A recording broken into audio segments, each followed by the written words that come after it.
bonjour. Alors, ce dont je voudrais vous parler cet après-midi, c'est du sort des femmes qui ont été violées pendant le génocide au Rwanda, le génocide des Tutsis, et plus précisément de celles de ces femmes qui se sont retrouvées enceintes et qui ont mis au monde un enfant.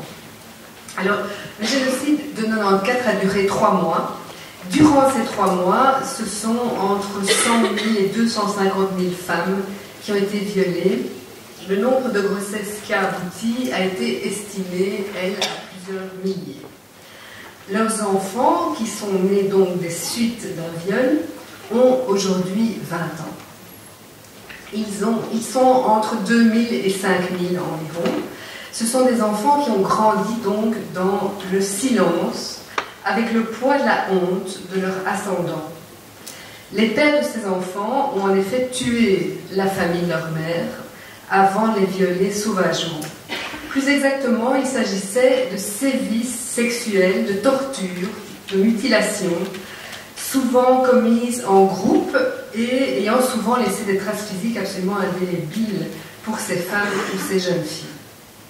Certaines d'entre elles ont été infectées par le virus du sida. Certaines de ces femmes ont parfois vécu pendant plusieurs mois, voire plusieurs années, en compagnie, maintenues en otage par leurs bourreaux.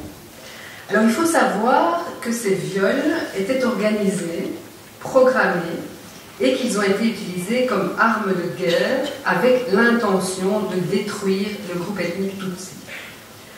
Il n'empêche que, comme beaucoup d'endroits dans le monde, au Rwanda, la femme qui a subi un viol est rejetée. C'est elle qui est stigmatisée, c'est elle qui est exclue et pénalisée par la communauté entière. Alors avec une collègue rwandaise, Assunta Mwaisa, qui est ici dans la salle aujourd'hui, qui est assistante à l'Université nationale du Rwanda et chercheuse à l'ULB, et avec l'aide de la coopération universitaire au développement, on s'est intéressé au sort de ces femmes 20 ans plus tard. Alors, je voudrais d'abord vous proposer de regarder un témoignage qui est extrait du film d'André Versailles, réalisateur belge, qui lui aussi était à la rencontre de ces femmes-là. Ce ne sont pas les mêmes, mais il a été rencontrer ces femmes pour leur donner la parole. La femme qui témoigne, que vous allez voir maintenant, avait 16 ans au moment du génocide. Elle a donné naissance à des jumeaux qui ont donc aujourd'hui 20 ans. Et donc par la suite, elle a eu un autre enfant, un garçon. Je vous le dis parce que vous allez les voir tous les trois à un moment dans la fin de cet extrait. Donc cette femme que vous allez voir maintenant est aujourd'hui âgée de 36 ans.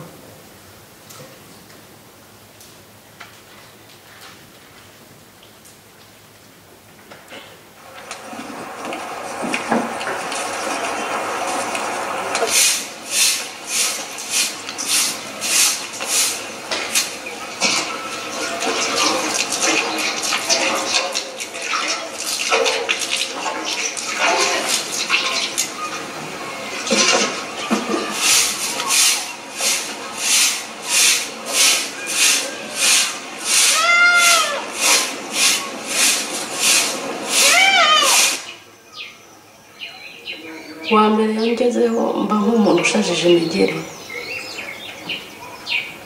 aribwo bankatishije icyuma.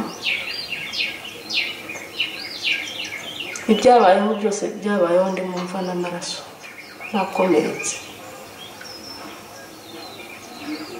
Nuko banjye hari abantu 5 mu buzima bwanjye nibwo nari mbonye icyitwa umugabo mu myaka 16 nari mfite.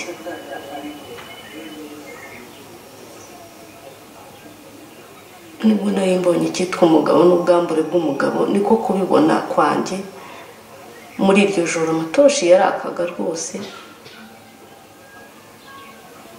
habona hagaragara.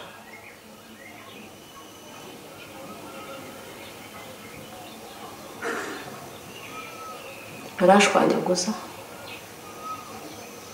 bampindura uburere,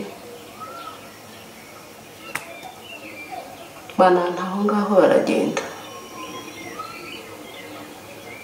Ntabwo nari nshoboye. Ubwo byari bigejeje mu 8 y'ijoro ngereranyije.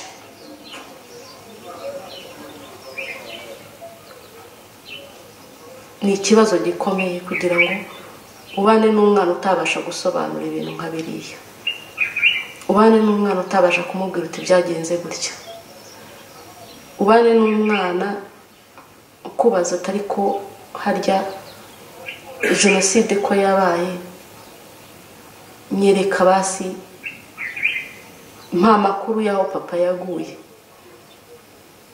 Ese ndavuga ko ari interahamwe?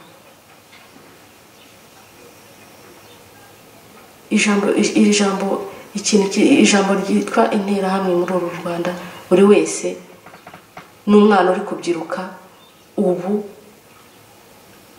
bamaze kubimenya. Kubwira umwana uti wavutse mu buryo bw'ihohoterwa agukurikirana cyane, ashaka kugira ngo amenye ibyo bintu neza, amateka yabyo, kubyatura ngo bisobanure bikaba ari ibintu bigoye.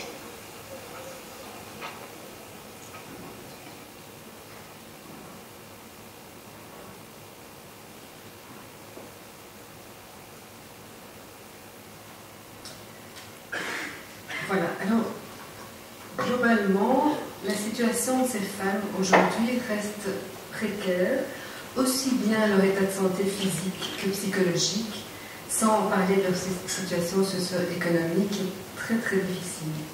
Ces femmes qui ont subi ces atrocités se sont retrouvées dans l'impossibilité quasi absolue d'en parler. Elles ont eu accès au statut des rescapés du génocide, mais avec un sérieux bémol, elles ne sont pas des survivantes comme les autres. Elles ont des enfants qui ne sont pas des enfants tout à fait comme les autres, qui sont perçus encore actuellement comme le prolongement de leur bourreau. Pour ces enfants, il n'y a pas d'allocation comme pour les enfants des autres rescapés. Il faut savoir que le FARC, le Fonds d'aide aux rescapés du génocide, exclut de ses critères les enfants issus du viol. Donc ça veut dire que leur minerval scolaire, par exemple, n'est pas pris en charge comme l'est celui des enfants des autres veuves du génocide. On constate donc que si leurs pères ont commis des atrocités innommables et que ces enfants n'en peuvent rien, tout se passe comme si ces enfants-là, leur fonction était quelque part de rappeler à leur mère, de rappeler à leur famille, de rappeler à leur pays ces années noires que chacun tente, souhaite ou s'efforce d'oublier. Un gros problème pour ces mères et pour ces enfants a donc été, et donc encore, la non-reconnaissance sociale du traumatisme. Alors, étant pointées du doigt, beaucoup de ces femmes se sont murées dans un silence extrême et ont développé un sentiment d'étrangeté pour certaines, d'injustice, de méfiance, voire de haine d'elles-mêmes pour d'autres. La honte les a empêchées de parler à leurs enfants. Comme cette femme que vous venez de voir et d'entendre, elles ont été, pour la plupart, incapables de leur dire qui était leur père, incapables de leur expliquer ce qu'il s'était passé, et incapables de leur répondre quand ils demandaient pourquoi ils n'étaient pas des enfants traités de la même façon que les autres enfants, et pourquoi ils n'avaient pas de père. Alors souvent on ne parle pas de ces choses pour protéger ses enfants et pour se protéger soi-même. Certaines femmes ont expliqué, elles ont pu expliquer qu'elles avaient peur des questions, qu'il leur arrivait de frapper leurs enfants pour les faire taire. La culpabilité et la honte d'avoir été violées, d'avoir gardé leur enfant aussi, se sont mêlées à celle d'avoir survécu. Certaines femmes ont aussi pu exprimer leur culpabilité d'avoir aimé leur enfant dès la naissance, de ne pas avoir réussi à les détester. Alors ça c'est terrible, je trouve. Il y en a une qui témoigne dans le film d'André Versailles et qui explique bien. Elle s'excuse presque d'avoir pu résister, si vous voulez, à la pression sociale. Donc ça a à voir avec ce qu'on nomme, nous les psys, la culpabilité du survivant. Culpabilité du survivant qui est présente chez ces femmes, mais qui est également présente chez les proches de ces femmes, comme d'ailleurs dans la population rwandaise tout entière. C'est finalement rare au Rwanda de trouver des personnes qui n'éprouvent ou n'ont éprouvé un intense et durable sentiment de culpabilité parfois une dette à l'égard des parents et de tous ceux qui sont morts alors qu'elles ou eux ont survécu. Il résulte de cela que la révélation des horreurs suscite des soupçons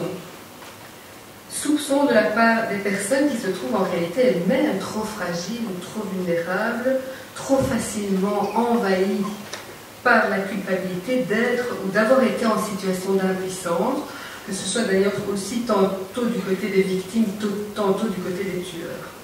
Ces femmes sont donc en quelque sorte des boucs émissaires pour une bonne partie de la population qui peut ainsi se sentir moins salie qu'elle.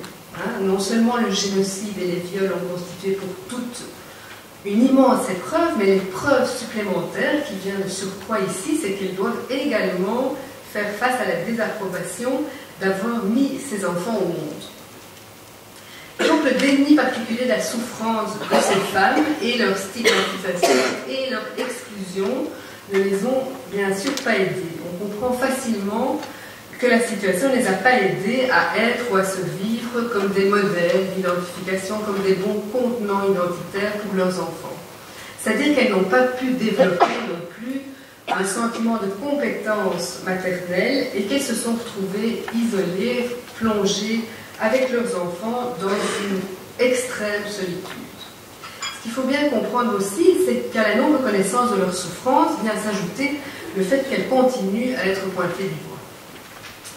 Or, les psychothérapeutes le savent, pour qu'une personne qui a subi un traumatisme puisse se relever et revivre, il est absolument indispensable que lui soit reconnue la réalité des faits. Jean en a parlé, Samira en a parlé aussi. Sur le plan psychologique, il faut cette reconnaissance par autrui pour permettre aux victimes de se réapproprier leur histoire et relancer une temporalité psychique qui est souvent arrêtée. Souvent, c'est vrai que c'est comme si le temps s'était arrêté au moment du traumatisme, au moment de l'événement, ce qui empêche le survivant d'ailleurs de se sentir acteur ou actrice de sa vie. Il est arrivé que les femmes dont je vous parle aient essayé d'avorter. Parfois, elles ont essayé aussi d'avorter et puis de laisser leur enfant mourir. Elles n'ont que rarement, en tout cas, trouvé du réconfort ou du soutien dans leur entourage pour accueillir ces enfants. Et c'est parce qu'elles se retrouvaient en fait comme affublées d'un être qui était perçu comme un enfant de la haine, qui forcément ne pouvait que porter malheur. Donc ces enfants nés du viol sont en effet toujours des objets permanents de leur honte et de leur malheur parce qu'ils témoignent malgré eux de ce qu'elles ont vécu, de ce qu'elles ont enduré. Donc aujourd'hui encore, par exemple, ce sont les voisins, les camarades de classe de ces enfants, voire leurs amis, qui les nomment en Kinyarwanda Uwibutso Pwakaga. Je m'excuse, je n'ai pas un très bon Kinyarwanda, donc je suis désolée, Linda pourrait sans doute mieux faire ça que moi, et pardon à Sunta. Ça veut dire quoi littéralement? Ça veut dire ceux qui rappellent l'horreur. Donc, ce faisant, en les nommant de cette façon, on entretient évidemment une violence dont ces enfants sont l'objet au quotidien. Cette manière de les nommer sous-tend en fait des représentations qui rejoignent ce que les génocidaires exprimaient à l'intention de ces femmes et de ces jeunes filles qu'ils avaient violées ou qu'ils avaient prises en otage sexuel. Ils leur disaient par exemple, et là je cite une de ces femmes qui reprend les paroles de celui qui l'a violée: « Même si vous ne mourriez pas, les enfants que vous porterez, selon les nôtres, ils poursuivront notre travail de vous tuer, vous et tous vos proches qui resteraient en vie. » L'intention, c'était évidemment plutôt qu'elle meure, hein, donc ça, il faut le savoir aussi. Alors, ainsi, comme vous voyez, que ce soit du côté paternel ou maternel, les enfants nés de ces viols sont considérés comme ayant pour mission de poursuivre l'horreur commise par leur père, de poursuivre comme à distance l'extermination, le génocide. Je citerai cette maman de 46 ans qui a interrogé Assunta et qui lui disait: Personne ne comprend ces enfants. Ils sont une barrière à tous nos chemins. J'ai 2 hommes qui m'aimaient, mais qui m'ont refusé pour le mariage à cause de cet enfant. Même quelques membres de ma famille, les seuls qui sont restés en vie après le génocide, ne me comprennent pas. Ça, c'est le témoignage de YB, 46 ans, mère de JP, dont on reparlera tout à l'heure. Cette femme expliquerait que personne ne pouvait croire qu'elle n'avait pas consenti à une liaison avec son bourreau, qui pourtant avait tué tous les siens. Cela peut vous paraître étonnant, mais c'est sur le plan psychologique un mécanisme de défense. On préfère en fait aménager une réalité qui, en lui donnant un sens moins tragique que celui a dans la réalité, va apaiser, rassurer. Donc après tout, si elle s'est faite violer, si elle s'est retrouvée enceinte, si elle a survécu, elle doit bien quand même y être pour quelque chose. C'est qu'elle l'a quand même un peu cherché. On connaît la chanson, et ce qui se passe, c'est qu'un certain nombre de femmes ont intériorisé cette croyance elles-mêmes, coupables d'être victimes, comme disait là tout de suite Samira. Pour les enfants, c'est aussi difficile de se construire. Ils sont, vous l'aurez compris, confrontés d'une part à une mère blessée, d'autre part au vide énorme laissé par la mort d'un grand nombre de membres de leur famille maternelle, et ensuite, ils sont aussi confrontés à l'ignominie des actes commis par la branche familiale paternelle, qui soit est inconnue, soit rejetante. Voilà ce que UA, âgée de 17 ans, qui est la fille de 45 ans, nous dit de sa famille. C'est triste, je ne connais ni mon père, ni aucune autre personne de sa famille. Je n'ai personne au monde en qui je peux avoir confiance, même du côté de la famille de ma mère, la seule tante qui lui est restée ne nous aime pas. Alors pour ces femmes, vous voyez, la situation et pour ces enfants est assez catastrophique. Heureusement, il existe aujourd'hui au Rwanda des associations, des ONG, qui leur permettent de se retrouver dans un lieu où, à l'abri du regard social, elles peuvent échanger entre elles en groupe de parole autour de leur vécu. Ma collègue Assunta Moyassa, avec qui j'ai eu vraiment le plaisir de travailler, a été à la rencontre de ces femmes dans une association qui leur est destinée à Boutaré. Dans le cadre de sa thèse de doctorat, elle a recueilli leurs témoignages et elle a fait un travail qui a consisté à tisser des liens avec ces mères pour les aider progressivement à sortir de la honte et à retrouver leur dignité. Assunta s'est présentée comme ayant besoin de leur aide pour écrire sa thèse.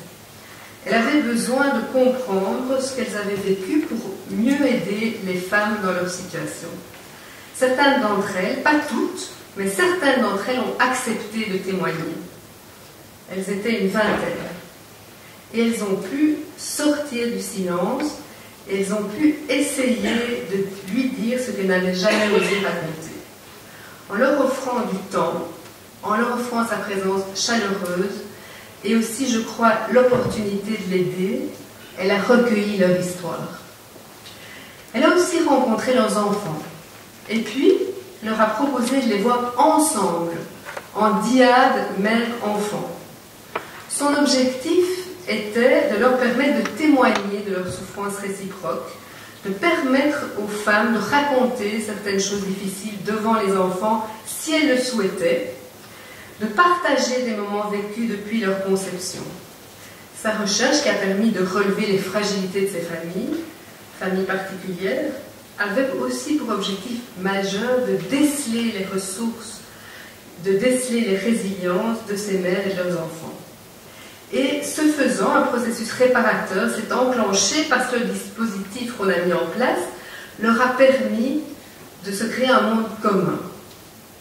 C'est donc de leur débrouille pour se reconstruire dont je voudrais vous parler maintenant, du comment on fait pour se relever et se reconstruire quand on a vécu dans les conditions d'existence aussi difficiles. Alors, je voudrais vous dire que c'est ma lecture de cette situation, ce n'est pas la lecture d'Assunta qui va défendre sa thèse d'ailleurs dans quelques semaines ici dans cette université. Donc pour ceux que ça intéresse, je vous inviterai à venir l'écouter et la soutenir. C'est le 29 octobre à 17h dans le rez-de-chaussée du bâtiment D. Aujourd'hui, ce n'est pas la lecture d'Assunta, c'est ma lecture à moi dont je voudrais vous partager quelques réflexions. Donc, ce que je vais d'abord vous raconter, c'est ce qui m'a marqué lorsque j'ai débarqué dans l'association de Boutaré chargée de soutenir ces femmes. C'était une initiative d'Assunta qui avait organisé, sans rien me dire du tout, cette rencontre entre les participants de sa recherche et moi.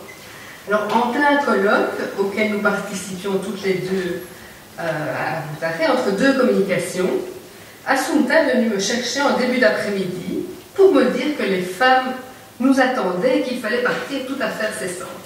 J'étais un peu surprise, mais donc j'ai pris mes affaires, on s'est en allé, et on est arrivé dans cette case de cette ONG où il y avait une vingtaine de femmes, dont certaines avaient marché des heures à travers les collines dans le seul but de venir me saluer. Certaines avaient la peau sur les os, l'air triste, fatiguées ou malades. Certaines étaient inexpressives, on avait un sourire parfois un peu figé. D'autres me donnaient l'impression de ne presque pas habiter leur corps, d'être comme désincarnées. Et certaines, en tout cas, suscitaient en moi une certaine étrangeté. Je me suis présentée à elle comme étant la directrice de la recherche d'Assunta. Je venais de Belgique et j'étais psychologue, et moi aussi, comme elle, j'avais des enfants. Ces femmes m'ont d'abord observée. J'étais, je dois vous dire, très impressionnée. Je pense que nous l'étions en réalité, elle et moi. Et puis, à un moment, lorsque les langues se sont déliées, Assunta était là, il me servait de traductrice, les questions ont commencé petit à petit à arriver. À un moment, elles ont vraiment commencé, ces femmes, à s'animer.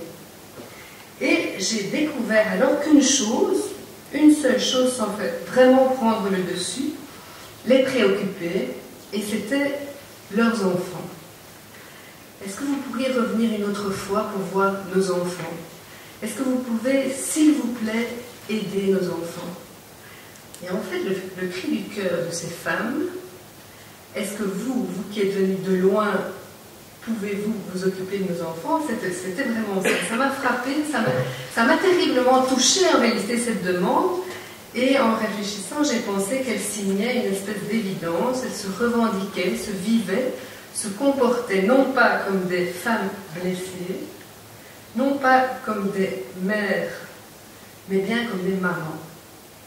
J'étais face à des femmes, en effet, qui souffraient excessivement elles-mêmes, malades, rejetées, isolées, mises au banc de la société, qui souffraient d'être mères malgré elles, mais qui avaient malgré tout une priorité absolue et commune, le bien-être de leurs enfants.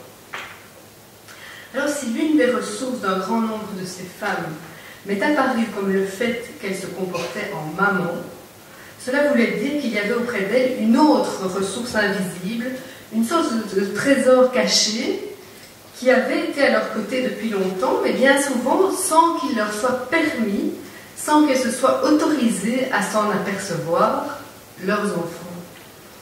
Alors, comment étaient-elles sorties de l'aveuglement? Comment avaient-elles pu commencer, ces femmes-là, à voir à travers eux, à travers leurs enfants, autre chose que le malheur, la haine et l'enfermement?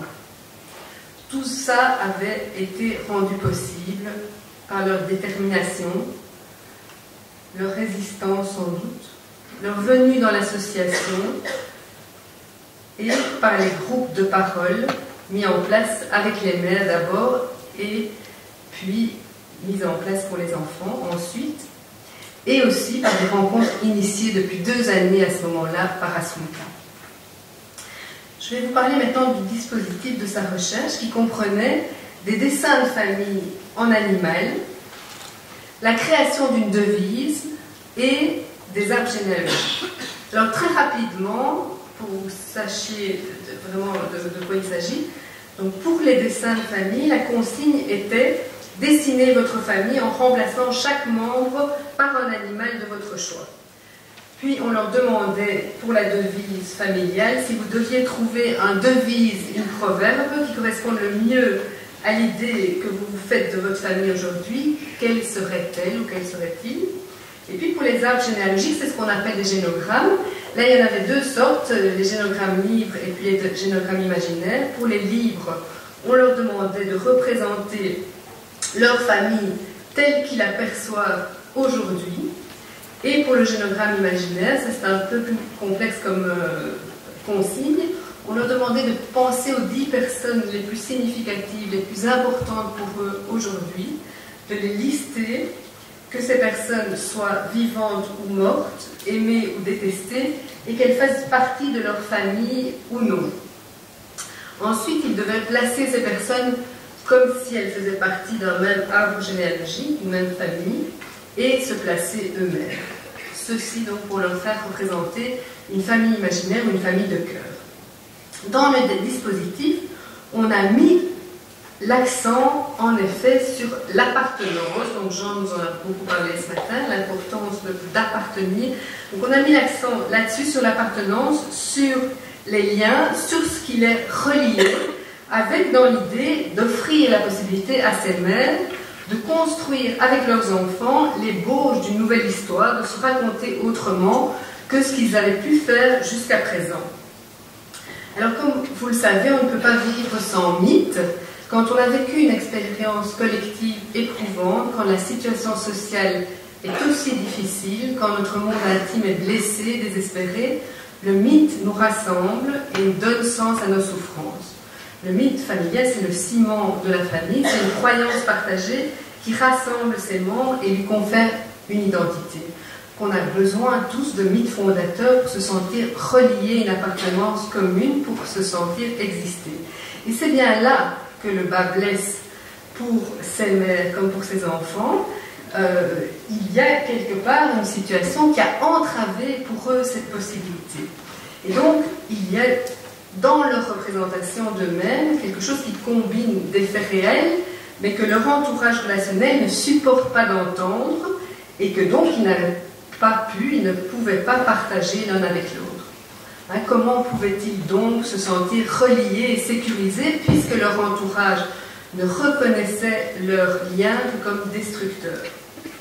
Et donc, le dispositif d'Assunta a permis de dégeler la parole, de transformer la mémoire traumatique, celle des souvenirs figés qui se répètent de manière incessante, en mémoire vivante.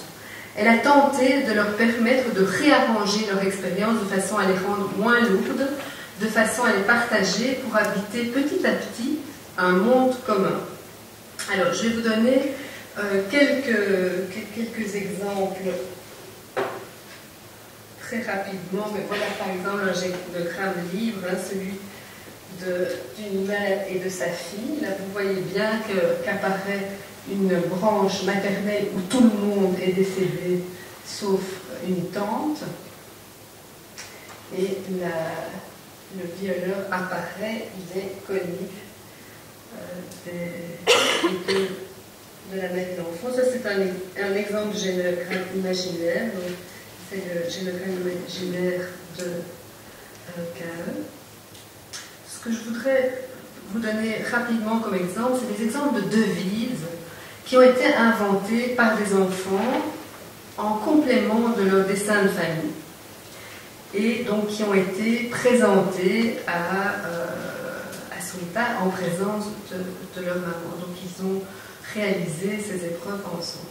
Alors Estée dira: nous sommes ceux qui ne se lassent pas sur le chemin, nous partageons le mal et le bien. Ça, c'est la devise inventée par l'enfant. À l'écoute de celle-ci, la mère dit qu'elle apprécie la devise parce qu'elle reconnaît qu'ils sont courageux et dit qu'elle est totalement d'accord avec ça.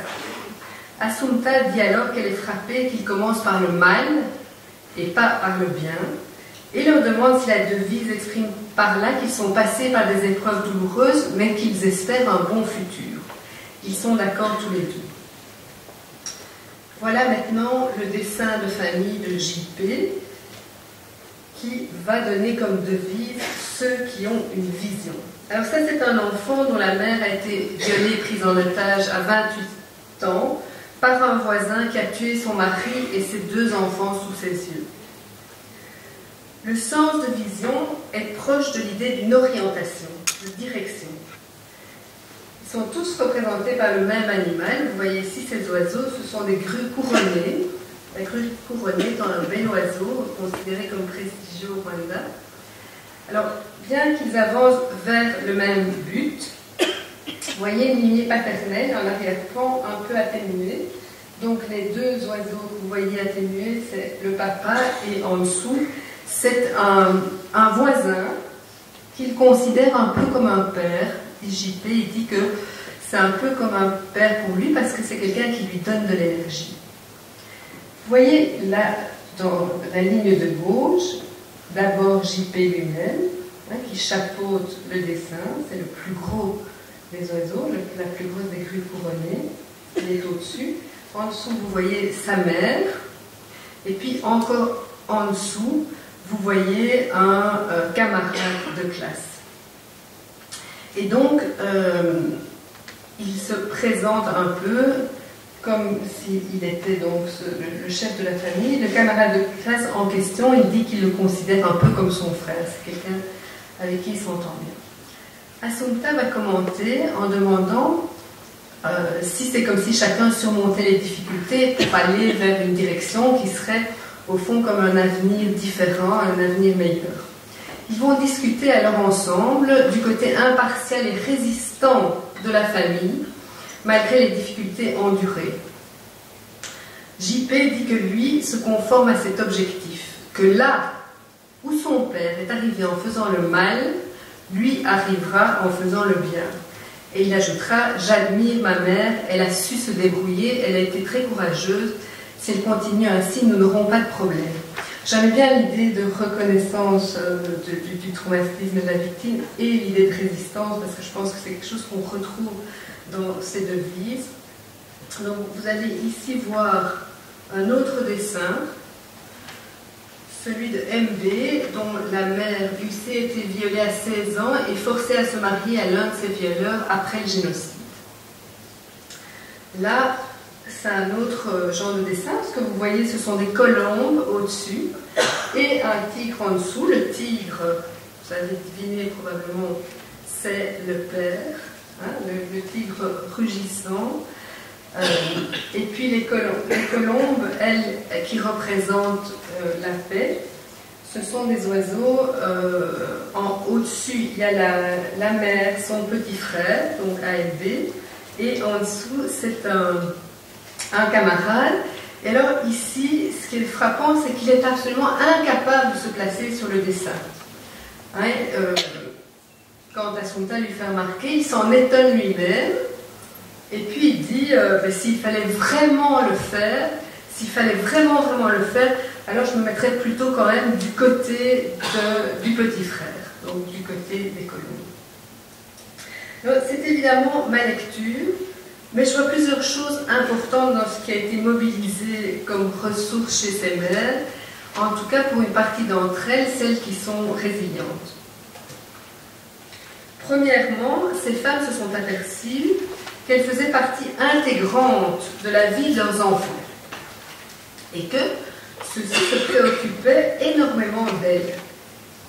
Elles se sont aperçues aussi que, comme beaucoup d'enfants de survivants, ils avaient l'impression d'avoir vécu eux-mêmes le génocide à travers ce que leur mère leur avait fait ressentir, hein, pas par la parole, mais ce qu'elle leur avait fait ressentir dans leur enfance à travers cette blessure à elle. Ensuite, avec l'aide d'Assumpta, via ces dessins, ces arbres, ces devises, ce sont les enfants qui ont aidé à découvrir, qui ont aidé ces mères à découvrir le lien d'appartenance qui s'était tissé, mais tissé comme une espèce de fil invisible, mais suffisamment fort malgré tout entre eux, entre elles et eux.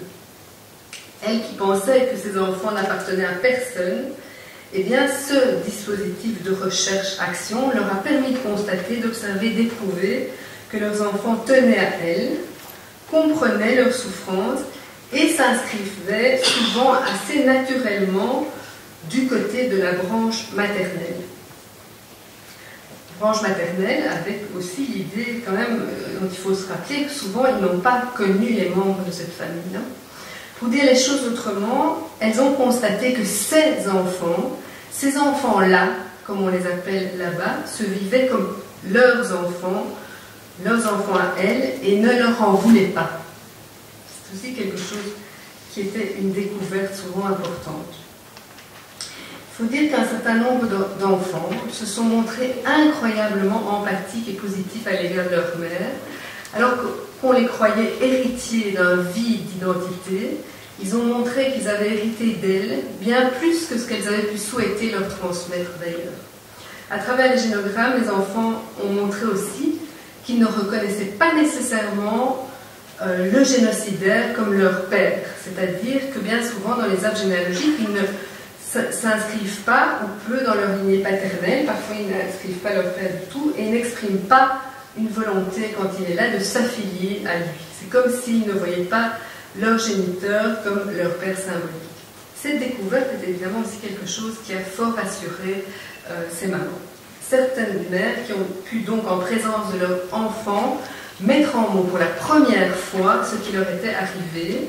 Ce faisant, elles ont donné à leur enfant un sens qu'ils n'avaient jamais trouvé à leur existence. En échange, les enfants leur ont fait un des plus beaux cadeaux qu'un enfant puisse offrir à une mère blessée, l'assurance de leur infinie loyauté exprimée au travers de la compréhension de leur souffrance.